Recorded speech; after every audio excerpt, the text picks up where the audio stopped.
Irmãos queridos, nós vamos abrir a palavra de Deus no Evangelho de Jesus Cristo, conforme o relato de Mateus, capítulo 1, versos 18 a 25. Mateus, capítulo 1, versos 18 a 25.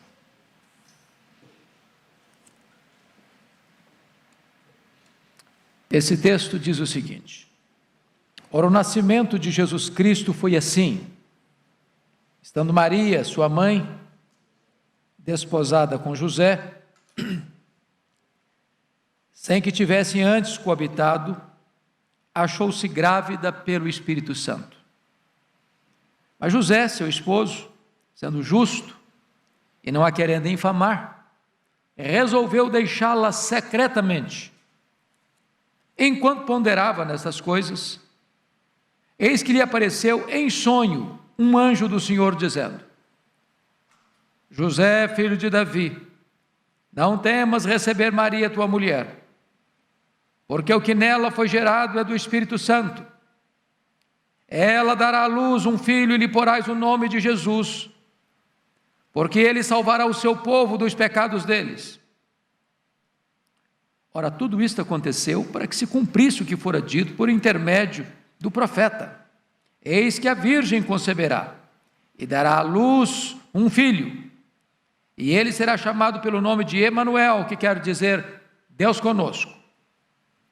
Despertado José do sono, fez como lhe ordenara o anjo do Senhor e recebeu sua mulher. Contudo, não a conheceu, enquanto ela não deu à luz um filho, a quem pôs o nome de Jesus. Amém. Como triunfar sobre o medo é o tema que eu gostaria de pensar com vocês nesta noite. O ano de 2020, talvez, da nossa geração mais jovem, que não viveu a dura realidade da Segunda Guerra Mundial, seja o ano talvez mais difícil. O ano que foi assolado por uma pandemia. Um ano que viu um vírus parando o mundo. O ano que testemunhou a morte de mais de 1 milhão de pessoas. O ano em que a economia mundial ficou desidratada. Um ano em que todos nós, em medidas diferentes, fomos atingidos pelo medo. Medo que nos rondou, que nos encurralou, que nos emparedou. E parece-nos que o medo é a marca registrada da nossa geração. Aliás, nós desenvolvemos, em virtude das intrincadas realidades sociais, fobias e mais fobias.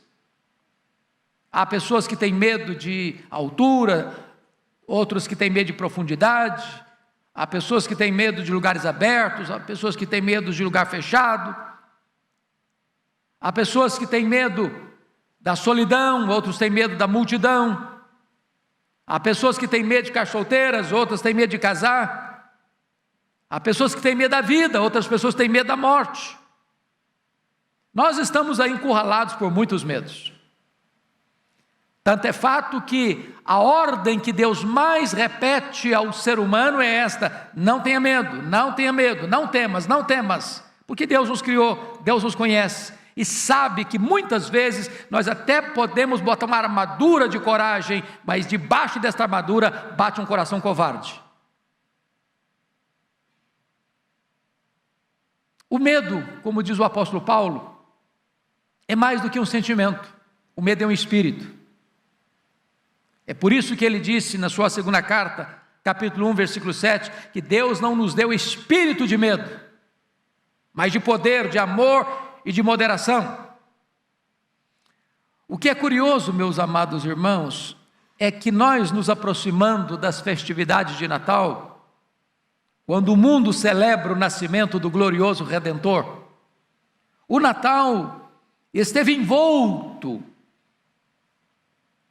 no sentimento de medo, porque 4 pessoas ou grupos que receberam a mensagem do Natal, ao receberem esta mensagem, receberam-na com medo. Se não, vejamos. A primeira mensagem veio ao sacerdote Zacarias. Ele e sua mulher Isabel oraram longos anos por um filho, a sua mulher era estéril, Isabel. E quando ele recebe a mensagem do anjo de que as suas orações haviam sido ouvidas, a ordem é: não temas. E ele temeu, e ele duvidou. A segunda mensagem, quem recebe é Maria. E a mensagem de Gabriel a ela foi essa: não temas, não tenha medo. A terceira mensagem vem a José. José está fugindo, ele está se afastando de Maria, às ocultas, porque não quer infamá-la. E a ordem do anjo a ele é: não temas receber Maria, tua mulher. A quarta mensagem vem aos pastores, lá de Belém, e a ordem do anjo para eles é: não temas, eu trago boas novas de grande alegria. É que hoje vos nasceu na cidade de Davi o Salvador, que é Cristo, o Senhor. Hoje nós nos deteremos nesta questão do medo de José. E pensando em primeiro lugar, irmãos, que pensa comigo nesta cena, tudo ia bem demais com José. Eu acho que vocês que são casados, quem é casado aqui? Levanta a mão, quem é casado? Vocês se recordam dos tempos áureos do namoro? Vocês se recordam dos tempos românticos do noivado?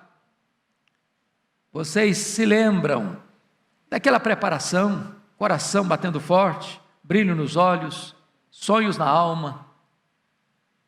E José estava noivo da mulher que ele amava, uma mulher honrada, uma moça benquista. Quando de repente, alguma coisa estranha acontece. Ela faz uma viagem de surpresa, não fala nada para ele, passa 3 meses longe de casa. Quando retorna, é claro que as evidências da gravidez começam a aparecer. Ele sabe que não é o pai da criança. É uma circunstância para abalar qualquer um, para desestruturar emocionalmente qualquer um. Se hoje isso já traz constrangimento, imagina naquela época, em que uma moça em tais circunstâncias poderia ser apedrejada, execrada publicamente. Imagine como ficou o coração desse homem. E então, eu fico a imaginar que a providência de Deus às vezes não é tão clara para nós, porque se você parar para pensar nessa cena, parece que Deus chegou muito tarde na casa do Zacarias. A mulher dele já estava velha e era estéril, os dois não tinham mais condições de ter filhos, e Deus resolve: não é agora. Chegou tarde, na perspectiva humana. Mas curiosamente parece que o anjo chegou cedo demais na casa de Maria. Ela era jovem demais, ela era solteira ainda, o casamento não tinha sido consumado ainda, ela não tinha tido relação com homem nenhum. Se você vai ser mãe. E é desta maneira, irmãos, que o mundo de José entra em colapso, e o coração dele começa a ter medo. Então, eu gostaria que nós olhássemos para esse texto, todos com a Bíblia aberta comigo, no texto lido, para nós olharmos aqui 3 lições. Primeira delas: não devemos ter medo quando as coisas parecem para nós inexplicáveis. Olha comigo o versículo 18. Ora, o nascimento de Jesus Cristo foi assim: estando Maria, sua mãe, desposada com José. Entenda desposada aqui numa linguagem nossa de noivado. Sem que tivessem antes coabitado, achou-se grávida pelo Espírito Santo. Agora, o que é natural, o que é lógico, o que é evidente para a nossa razão, é que se uma moça aparece grávida, ela é noiva, o noivo nunca a desrespeitou, e ela aparece grávida, o que é que houve? Infidelidade, traição, infidelidade ao relacionamento. E aí José ficou com medo porque concluiu que Maria tinha sido infiel. Em outras palavras, ele chega à conclusão equivocada sobre o que realmente estava acontecendo com Maria. Às vezes, irmãos, nós também, movidos e guiados pela nossa lógica, pela nossa razão, podemos chegar a conclusões apressadas, equivocadas, acerca das pessoas que estão muito perto de nós, a quem amamos, e ficamos com medo e sofremos por isso. Às vezes julgamos as pessoas, se não verbalmente, lá no recesso e no recôndito do coração. É por isso que Jesus nos alertou que você não deve julgar, para que você não seja julgado, porque com a medida com que você julgar, você também será julgado. Segundo lugar, enquanto José estava se preocupando, cheio de medo, Deus estava trabalhando um plano maravilhoso para a sua vida. Imagine se José pudesse saber disso antes, com todos os detalhes, com todas as cores. Ele estaria exultando de alegria, mas ele está tomado de medo, talvez de mágoa, talvez com o coração ferido, porque a providência é carrancuda, porque a mulher a quem ele ama está grávida, porque ela parece para ele ter sido infiel. Seus sonhos estão ruídos, seu futuro está comprometido, a sua alegria desapareceu, tudo parece que desabou sobre a sua cabeça. Ele achou que Deus tinha abandonado a ele, que Deus não havia estendido a mão para ele, que aquela a quem ele amava tinha tirado dele o sonho da felicidade, e nem percebera ele que nesta hora mais aguda da sua dor, Deus estava escrevendo o capítulo mais emocionante da sua vida. Pensa comigo no José do Egito, sofrendo 13 anos, ininterruptamente, desde o momento que foi vendido pelos seus irmãos, aos 17 anos, até os 30, jogado de um lado para o outro, ao sabor dos vendavais mais furiosos, da providência mais carrancuda. Mas na verdade, tudo isso estava sendo trabalhado pela mão invisível da providência, para o seu bem. Oh, amados irmãos, o que nós cremos é que o nosso Deus é soberano, que o nosso Deus está no controle, e ainda que você não consiga explicar, ainda que você não consiga entender, ainda que a circunstância seja contrária a tudo aquilo que você sente, pensa, Deus não perdeu o controle da sua história e da sua vida. José estava com medo de Maria ter sido infiel ou imoral. Mas veja comigo, versículo 22, por gentileza, o que está acontecendo? Maria não é infiel, Maria não é imoral. Você pode ler o versículo 22 e 23 comigo, vamos ver? Ora, tudo isto aconteceu para que se cumprisse o que fora dito pelo Senhor, por intermédio do profeta: eis que a virgem conceberá e dará à luz um filho, e ele será chamado pelo nome de Emanuel, que quer dizer Deus conosco. O mundo de José é pequeno demais. Há um macro projeto,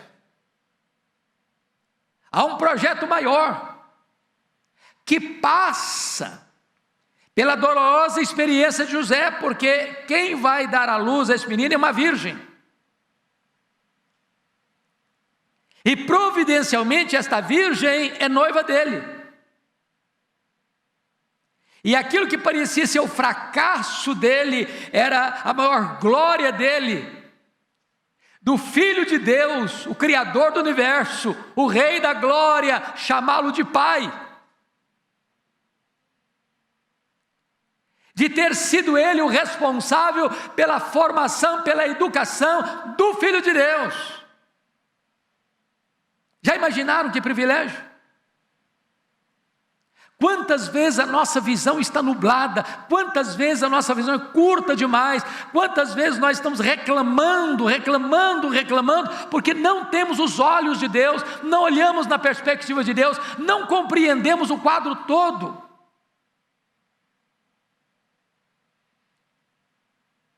Foi como Geazi, estava acordado de manhã e olhar pela janela, viu um exército inimigo acampado ao redor da cidade, com o propósito de capturar e talvez matar o profeta Eliseu, e ele se apavorou.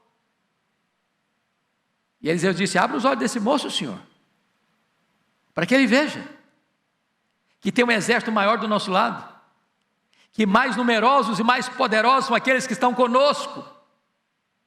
Olha para a vida na perspectiva de Deus, do contrário as circunstâncias podem roubar sua paz e infundir medo no seu coração.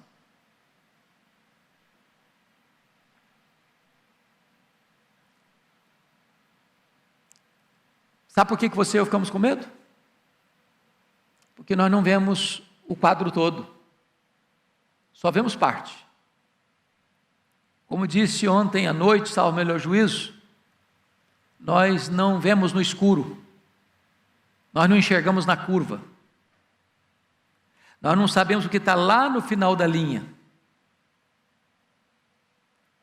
Como Jacó, ao ter que mandar seu filho, Benjamim, para o Egito, e ele pensou que aquilo era mais uma tragédia que estava acontecendo na sua vida, reclama, murmura, lamenta, desesperado, não sabendo ele que ele estava ali a mão de Deus guiando a sua família para o Egito, que o filho que ele pensou que estava morto era o rei do Egito, e o filho que ele pensou que ia perder estava indo para ser honrado no Egito.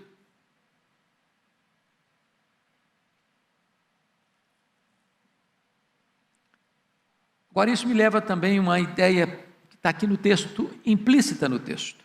Nós devemos ter mais cautela ao sermos precipitados acerca do fracasso dos outros.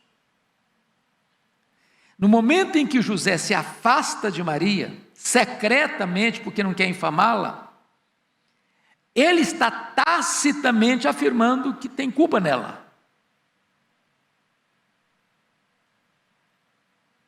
E às vezes nós somos assim, julgamos o outro, pelas nossas lentes, pelos nossos óculos, pela nossa percepção.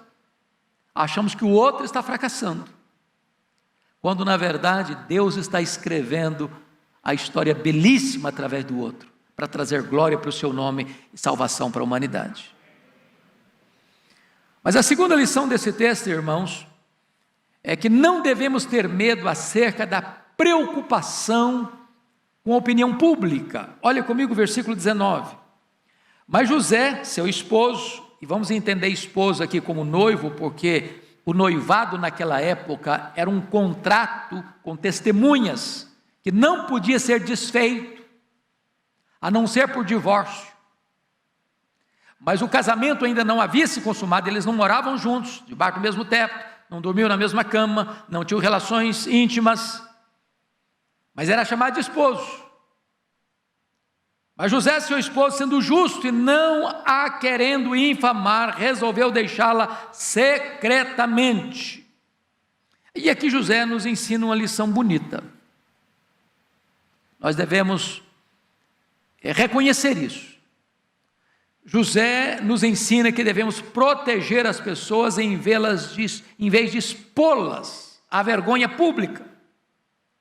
Porque tinha duas opções: divorciar-se de Maria publicamente, fazendo sua defesa, ou deixá-la secretamente. Mas se ele fosse divorciar-se publicamente, ele tinha que fazer a defesa dele. Ele tinha que mostrar que ele é inocente. Do contrário, não tinha direito de se divorciar. Mas defender-se publicamente era acusá-la. Era expô-la ao vexame, ao opróbrio. Dentro da cultura da época, não porque não podia apedrejar mais, porque Roma não dava mais esse direito, embora o Sinédrio, contra a lei, apedrejou Estevão.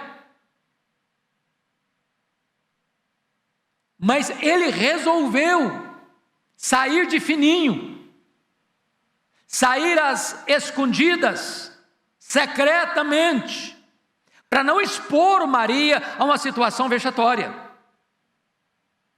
Com isso, ele está nos dando um exemplo muito bonito, que você deve proteger as pessoas, mesmo aquelas que você acha que são culpadas, e mesmo aquelas que você acha que fizeram mal para você.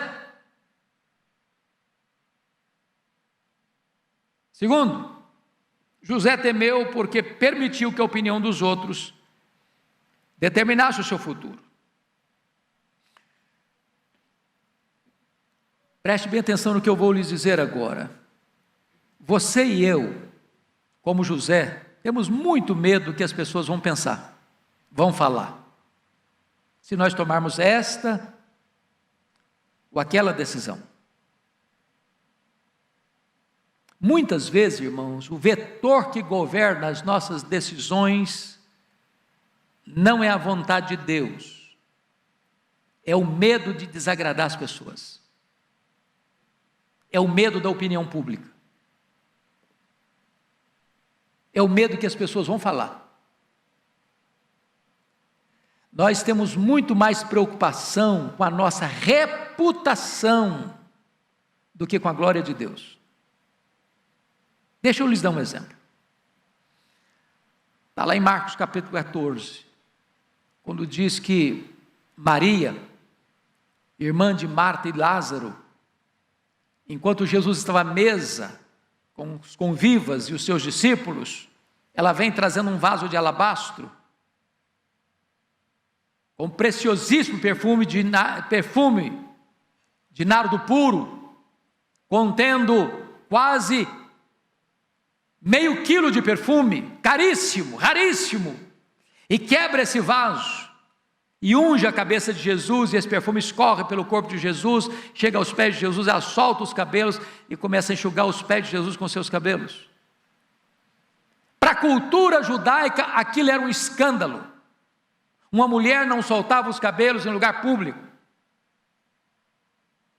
ela poderia ser censurada, as pessoas podiam nutrir pensamentos os mais estranhos acerca da reputação dela, mas Maria está querendo agradecer a Jesus e adorar a Jesus pelo grande milagre da ressurreição do seu irmão, e ela não está preocupada com o que as pessoas vão pensar dela, o que as pessoas vão falar para ela, ela só tem um vetor que governa a vida dela, é agradar ao Senhor Jesus.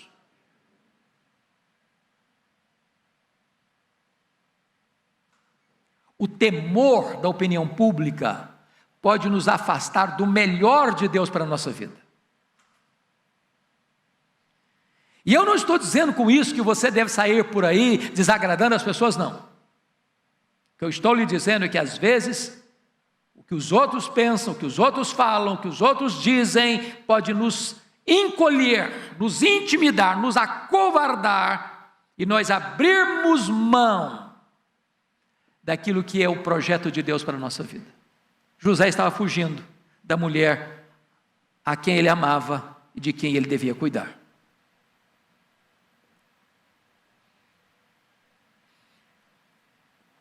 A Bíblia diz que quem teme os homens arma ciladas, mas quem teme a Deus descansa. Descansa. Mas deixa-me partilhar com vocês o terceiro ponto.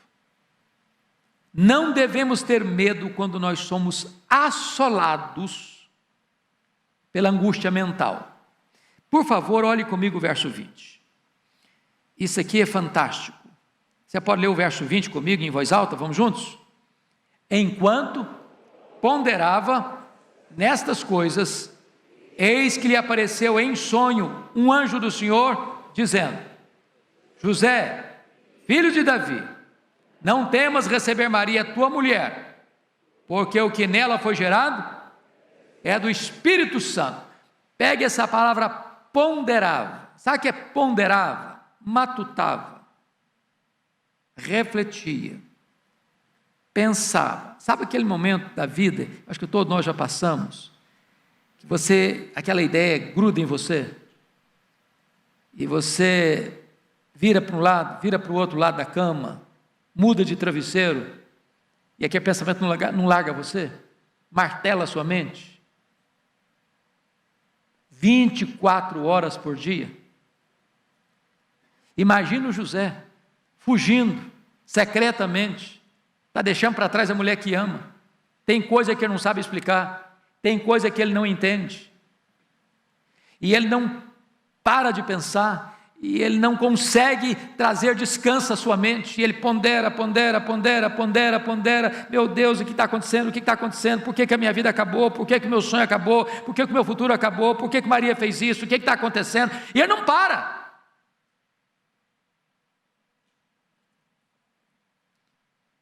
Talvez você esteja vivendo isso, a sua mente não desliga. E não adianta tomar calmante, não adianta se encher de remédio, não adianta ir para um spa, não adianta fazer uma viagem internacional, não adianta você ir para um hotel, não adianta, aquele negócio está grudado em você.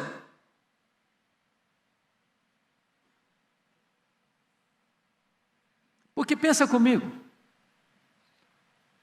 diz a Bíblia que quando o anjo Gabriel, foi o mesmo anjo que foi visitar o Zacarias, Gabriel, o mesmo anjo aparece a Maria 6 meses depois, e uma das provas que o anjo disse para Maria é o seguinte: olha, para Deus não é impossíveis, porque ela perguntou: mas como é que vai ser isso? Como é que vai ser isso? Eu não tenho relação com homem algum, como é que eu vou ser mãe? Descerá sobre ti a sombra do Altíssimo,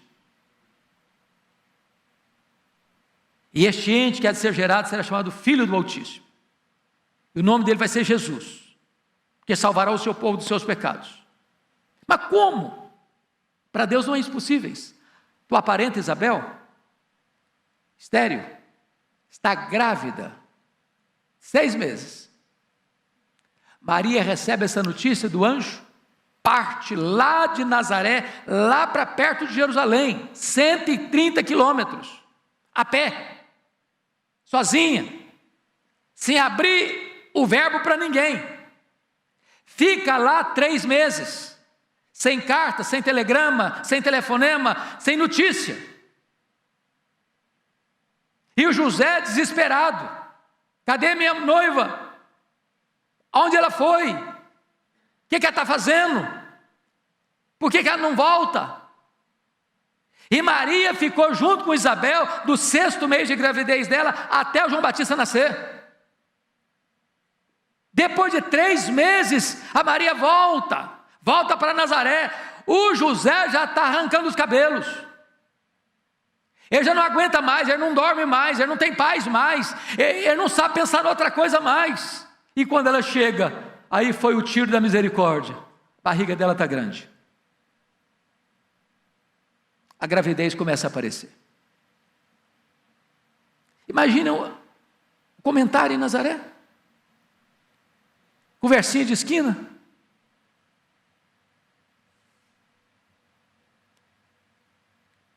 A mente dele não desliga. Quantas vezes, meus irmãos, os nossos temores são criados dentro de nós, no laboratório das coisas que nós não sabemos explicar, porque na nossa cabeça as coisas não estão se encaixando. E aí nós ficamos desesperados. José ficou com medo, ainda que a sua ansiedade fosse completamente infundada. Olha comigo o versículo de número 21. Ela dará à luz um filho, e lhe porás o nome de Jesus, porque ele salvará o seu povo dos pecados dele. Veja você que José está com medo de que uma tragédia tinha acontecido, de que a sua noiva tinha sido infiel a ele, quando na verdade no ventre da sua noiva não estava o produto do adultério, estava a obra soberana e sobrenatural do Espírito Santo. Aquilo não seria um fruto maldito do pecado, seria sim o Filho do Altíssimo, Salvador do mundo. José não seria desonrado, ele, José, teve o privilégio de dar o nome ao menino. Você, José, vai dar o nome ao menino de Jesus, porque ele salvará o seu povo dos seus pecados. Oh, irmãos, quantas vezes a gente fica com medo, pensando, agora acabou a minha vida, agora acabou o meu projeto, agora o meu futuro não existe mais, quando Deus está trabalhando a coisa mais linda para a sua vida e para o seu futuro.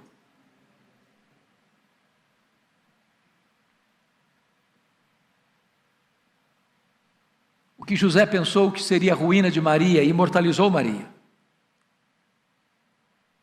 Ela teve o privilégio de amamentar o Criador do universo, de carregar nos braços aquele que sustenta os céus e a terra, e de ensinar a dar os primeiros passos àquele que é o caminho e a verdade e a vida. Aquilo que ele pensou que fosse a ruína dela, fez dela a bem-aventurada entre as mulheres. Eu quero dizer a você, para fechar, para encerrar, que muitas vezes os nossos temores também são infundados. Quantas vezes você é tomado de medo? De repente você percebe que aquilo não era um risco para você, uma ameaça para você. Aquela providência carrancuda escondia atrás uma face sorridente.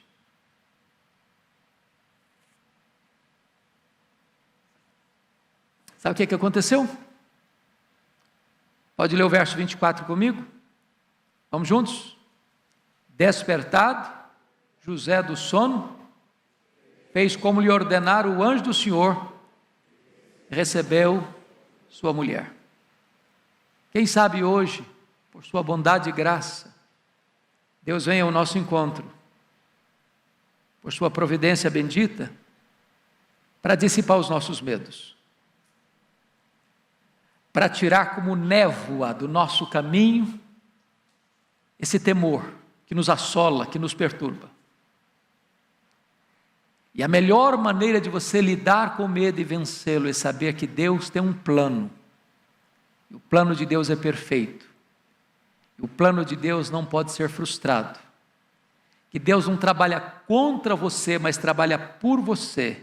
E que todas as coisas cooperam para o seu bem. Entenda isso, descanse o seu coração, não fuja do projeto de Deus, porque você não sabe explicar todas as coisas, caminhe na direção daquilo que Deus estabeleceu para a sua vida. Eu concluo com 3 aplicações muito objetivas. Primeiro, sobre que assunto da sua vida nesta noite Deus precisa dizer a você: não tenha medo.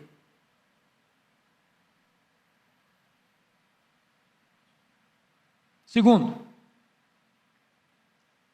Deus é poderoso para encontrar você nesta noite, em seus medos, como encontrou José, e transformou suas angústias mentais em motivos de exultante celebração. Terceiro e último, lance hoje, nesta noite, sobre o Senhor Deus, todos os seus medos, todas as suas ansiedades. Ele tem cuidado de você. A mensagem do Natal remove de nós o medo e enche o nosso coração de fé e a nossa boca de júbilo. Que Deus nos abençoe. Amém.